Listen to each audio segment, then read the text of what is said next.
Hola, bienvenidos a la primera parte de la lección número 13 de nuestro curso de geometría. Al final de la lección pasada estábamos viendo varios ejemplos y establecimos este tercer ejemplo, que es de hecho un problema. Y habíamos dibujado ya el diagramita que necesitábamos, ¿verdad? Dicho sea de paso, una pequeña modificación, así que verifíquenlo si usted lo copió al final de la clase pasada, porque hubo una pequeña modificación. Bueno, los datos que nos daban sobre este problema dice que en la línea AB, esa línea que está ahí, el segmento AB mide. ¿Cómo yo sé que estoy diciendo aquí que el segmento AB y no el segmento AB? Porque no tengo el signo de segmento aquí. Si hubiese tenido el signo de segmento aquí, se decía el segmento AB. Pero no tenerlo, quiere decir la medida del segmento AB es 36. Bueno, pues usted vaya empezando, usted vaya colocando los datos que le dan en el diagrama. La medida desde A hasta B, la medida del segmento AB es 36. Bueno, ponemos esa flechita para indicar, ¿verdad? 36. ¿Qué más dice? C, este punto que está aquí, es el punto medio del segmento AB. Ese segmento AB, el punto C es el punto medio. ¿Y qué sabíamos nosotros del punto medio C? Pues que vimos en el primero de estos tres ejemplos que eso divide al segmento original en dos segmentos congruentes, ¿verdad? O sea que cada uno va a medir la mitad de lo que mide el segmento original. Este segmento primero y este segmento segundo miden lo mismo, la mitad de lo que mide el segmento completo. O sea que desde aquí hasta aquí la medida es 18, que es la mitad de 36, y desde aquí hasta aquí, la medida para este segmento también es 18. Bien. ¿Qué más dice? Que el segmento AF, este que está aquí, y ahí creo que fue que hubo el cambio, ¿verdad? Este punto no lo había incluido, es congruente con el segmento M, con este segmento que está acá. ¿Ve? Y claro, recuerde que al yo decir que un segmento es congruente con otro, quiere decir que la medida de ellos es la misma. Lo que mida este segmento AF va a ser lo mismo que lo que mida este segmento EB. Luego nos dice que la medida del segmento AF, ¿ves? No tiene las rayitas arriba, pues la medida del segmento AF. Esto mide 4. Esto mide 4. Bueno, pues eso de gratis nos da también entonces la medida de EB, porque si AF, pero aquí, es congruente con EB, la medida de AF, que nos dicen aquí que es 4, tiene que ser la misma de EB. Así que ya tenemos aquí este dato también, que nosotros lo podemos proveer a pesar de que no lo indica ahí. Y finalmente dice que C, la medida del segmento C, que es este segmento que está aquí, dice que es 2 veces la medida del segmento DC. Y el segmento DC es este que está aquí. Y C dice que mide 2 veces lo que mida este. Y la pregunta del problema es que determinemos la medida del segmento DC. Fíjense que nos están dando la otra notación para indicar la medida de un segmento. M paréntesis y el segmento. Podríamos haber escrito DC sin la rayita encima y sin nada de eso, y eso también quería decir la medida del segmento DC. Pero quise ponerla ahí para que ustedes vean que además de esta notación de poner el segmento sin el signo de segmento, significa la medida de ese segmento y que también la puede escribir de esta manera. Bueno, pues queremos determinar la medida del segmento DC. Este segmento que está aquí. ¿Cuánto mide? ¿Cuánto mide ese segmento? Esa es la pregunta en este problema. Bueno, vamos a ver. Fíjense que aquí nos dan también una relación de la medida del segmento DC, que es la que yo estoy buscando. Y es que la medida de este pedazo aquí, de este segmento aquí, es 2 veces la medida del segmento cuya medida yo estoy buscando. Eso es lo que pide el problema, ¿lo ven? Y fíjense que da la casualidad que este segmento y este segmento, si yo sumara sus medidas, me da la medida de este segmento completo, ¿verdad? Porque recuerden que hay un postulado que dice que si usted tiene un segmento, la medida de ese segmento es igual a la suma de las medidas de los segmentos que lo componen. Pues este segmento CB, que ya yo sé que mide 18 por el análisis que hicimos, ¿verdad? Sería la suma de este segmento más este segmento. O sea que la medida del segmento CE, la medida del segmento CE más la medida del segmento EB, me va a dar la medida del segmento CB. ¿Ok? Pero CE, aquí dice que CE mide 2 veces DC, 2 veces la medida del segmento DC. Más EB, y EB aquí me indica que mide 4.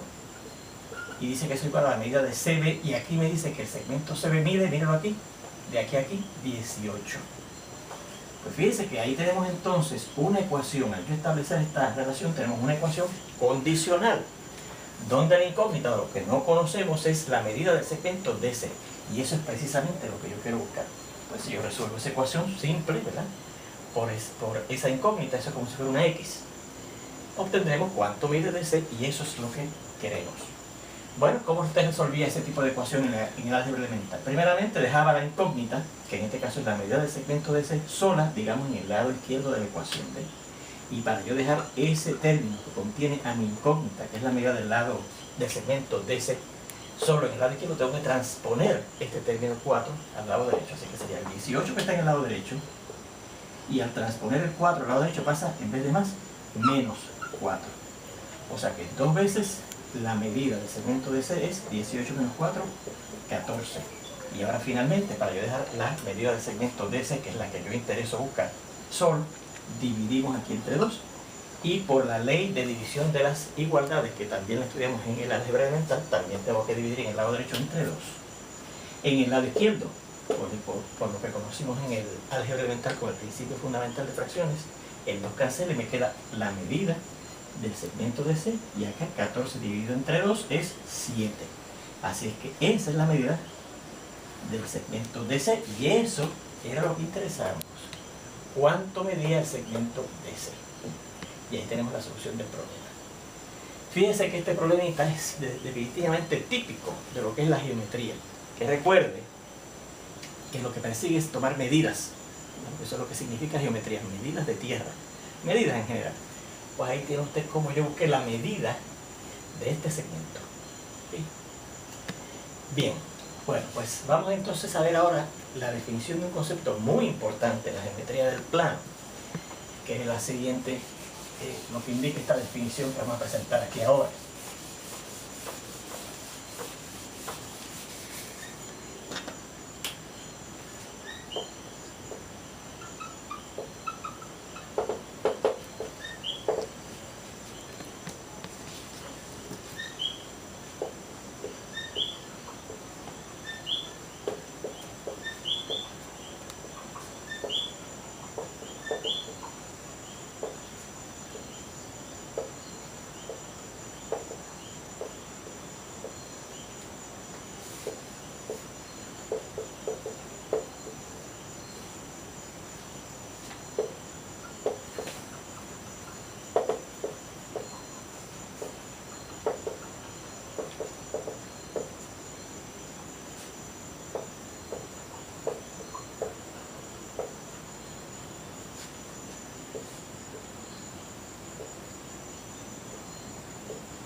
Ángulos verticales u opuestos por el vértice. Se llaman verticales.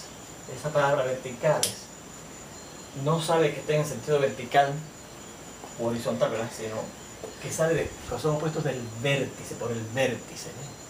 La verticalidad sale del vértice, ¿no? Opuestos por el vértice o verticales. Bueno, dice que son dos ángulos que tienen el mismo vértice y que los lados de cada uno de ellos son extensiones colineales de los lados del otro.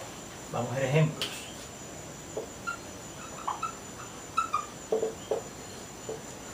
Vamos a suponer que yo tengo dos líneas AB y la línea CD. ¿Okay? Vamos a ilustrarlas aquí. Esta es la línea AB. Y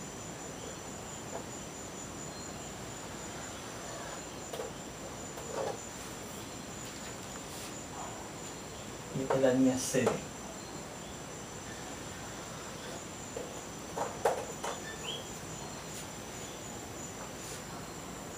La línea AB pasa por puntos A y B, y la línea CD pasa por puntos C y D. Y se intersecan, después de que las líneas se intersecan en un punto, y vamos a suponer que el punto de intersección de esas dos líneas en ese plano de la pizarra es el punto llamado O. ¿Okay? Bueno, pues yo alego que el ángulo DOB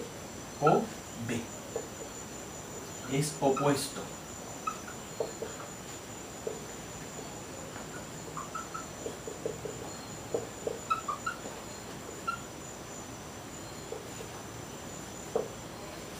por el vértice con el ángulo AOC.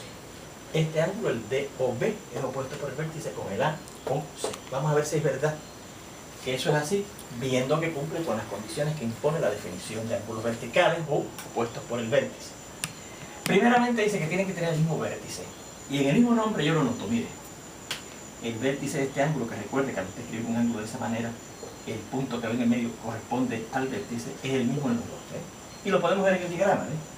Ese es el punto O, y fíjense que es el vértice tanto del ángulo DOB como del ángulo AOC. Los dos tienen ese mismo vértice O. Así que yo estoy alegando que este ángulo de aquí es opuesto por el vértice o vertical con ese ángulo de allá. ¿Qué otra condición tiene que cumplirse? Que los lados de cada uno de ellos son extensiones colineales de los lados del otro. Vamos a ver, miren.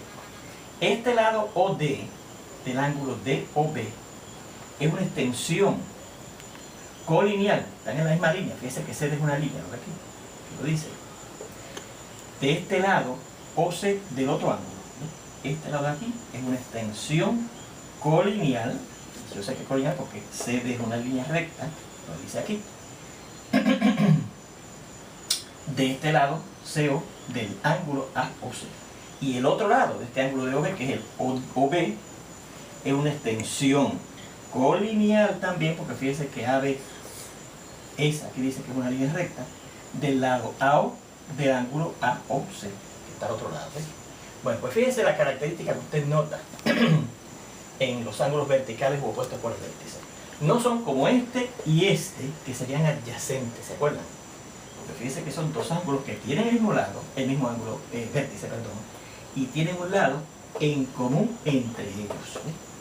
Sino que es este y el que está justo al otro lado del vértice. ¿Se fijan? Bien, esa es la condición que usted nota que tienen que cumplir, como se lucen los ángulos verticales opuestos por el vértice, ¿ves? Además de que cumplen con esas condiciones. Vamos a ver un segundo ejemplo. Dicho sea de paso, usted podría ver también el ángulo.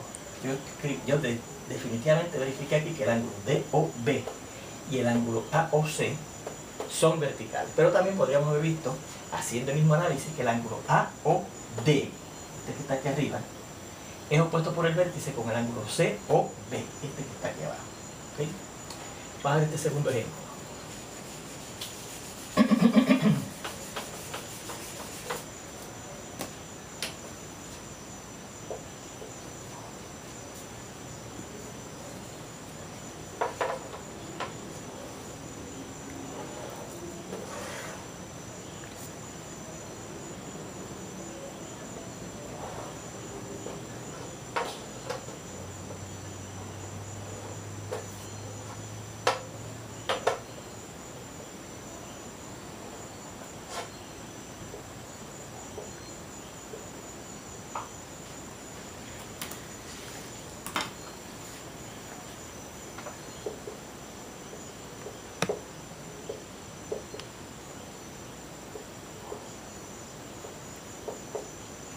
Hay varios ángulos, ¿verdad?, que tienen el vértice P en común. Y claro, este ángulo y este no podrían ser, ¿verdad?, son adyacentes, así que definitivamente no podrían ser opuestos por el vértice. Vamos a analizar este ángulo, el TPR,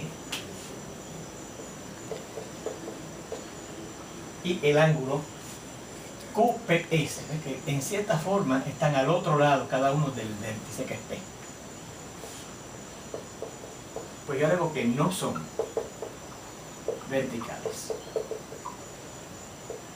Este ángulo que está aquí y el ángulo que aparentemente está al otro lado del vértice del TPR, que es este, el QPS, no son verticales, a pesar de que aquí se ocurre, ¿se fijan?